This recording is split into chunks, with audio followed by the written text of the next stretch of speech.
Gandang araw mga ka-Jack, meron tayong kapitbahay na sabi niya yung kanyang sasakyan ay low power na at mahina ng umatak, tapos malikot yung idling. So check natin mga ka-Jack, then gawin muna natin, linisan natin yung throttle body kasi yan lang naman talaga pinanggagalingan, no? Pagka malikot ang ating RPM, tapos mahina ng hatak, naglo-low power, ay bababa natin yung ating yung kanyang throttle, no? Throttle body. Nissan Sentra GX mga kajak. So mga kajak, Nissan Sentra ito, maglinis tayo yung throttle.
So nakakuha na natin yung throttle body ng Nissan Sentra mga kajak.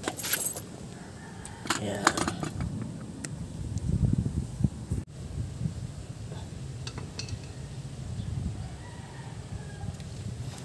So mag-ingat tayo sa pagbubuga nito, katulad nito papasok dyan, no, sa tinatawag na valve natin, so baka magbara.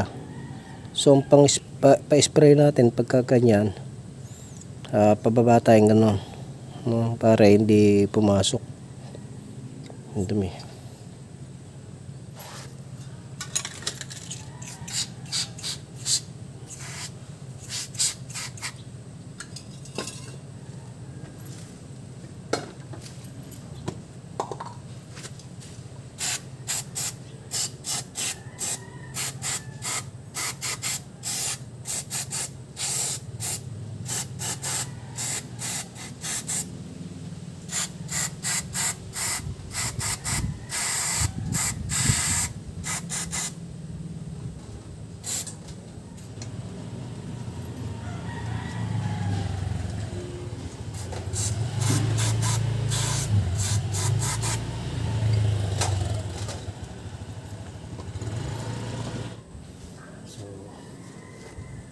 Grabe mga kadyak ko. Kita nyo yung dumi. Oh, galing lahat dito yan sa throttle body, no? Yan. So, mag-ingat kayo mga kajak. Katulad na sinasabi ko, may butas yan, papasok dito yan. So, kailangan pag mag-spray kayo pababa, make sure na walang papasok doon. So, same din naman dito sa taas. Ayan, narinis na natin. So, make sure pababa para pag-spray nyo, no, hindi papasok doon.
I-road test natin ito mga kajak.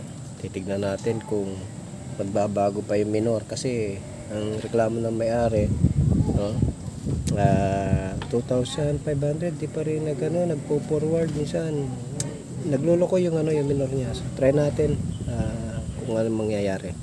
Start natin mga kajak, no. Ito na. Tignan natin kung anong ayos ng minor niya. Yun.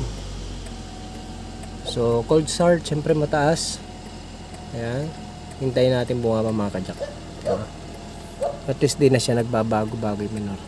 Itatry natin ang patatakbo yun. Tignan nyo mga kajak, normal na yung kanyang RPM, no? Okay. So, normal na. Road test tayo. Oh. Ayan. So, ayan, tatakbay natin mabilis. Ayan. Nakadrive yan, automatic to mga kajak. Yun. Yun. So, 60.